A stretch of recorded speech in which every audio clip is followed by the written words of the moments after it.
Hey guys, today I'll be reviewing Friday the 13th Part 1, just because it's October and I decided to do some horror type thing. Now, it starts out in 1958, where you see the first two murders happen, and then it just kind of flashes forward to this town.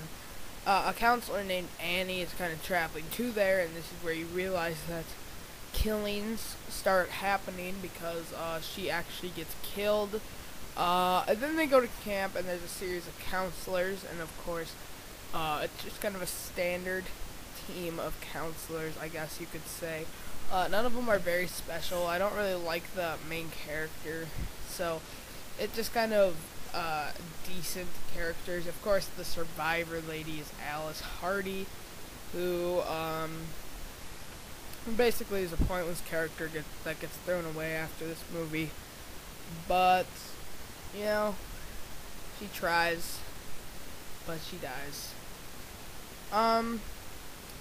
So continuing on with that, eventually they all start dying. There's really no one huge in this movie, but Kevin Bacon is basically one of his first roles. I think it's his first role, if I'm not mistaken. But yeah. So that's basically the only famous person that really started out in this movie. Jason was Pamela Voorhees ended up being the sole killer of this movie, which was Jason Voorhees' mom, and I kind of think it was meant to be a one-off film, but it got successful, and they decided to make a sequel with her son, which makes sense. But what kind of doesn't make sense to me is, why was he like an 11-year-old kid when he jumped out of the water at Alice?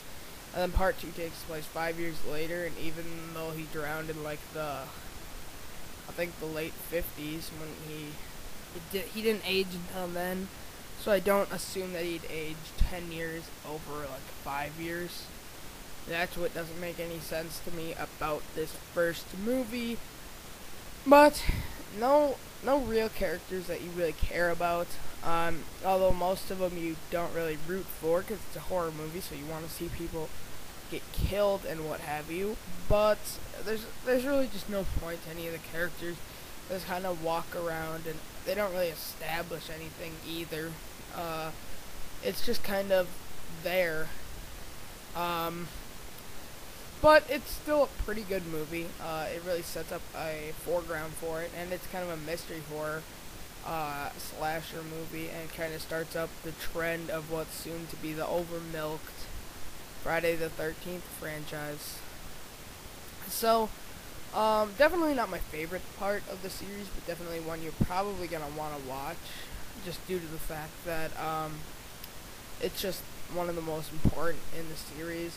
And I definitely watch this one, yeah. Probably pick it up too, just to kind of spearhead the thing, just kind of get clued up on a little more of the origin story. I could have seen this actually being like a third or fourth installment, but I like it where it is. And would I watch it as the first one? If you only care about Jason running around and killing people, then you probably just want to skip this one. But if you are a fan of kind of the backstory and a different mystery story, this is definitely a good film to watch. And it's casted decently. I mean, they're good actors, but the characters are just not written very well per se. And it doesn't date very well, comparatively speaking. I guess all the stuff is still around now in a way. It just seems very different than what we would make today. But overall, for a fairly limited budget, I have to say that it was a fairly decent movie. And that's all for today, guys. I'd probably have to give this like a 7 out of 10.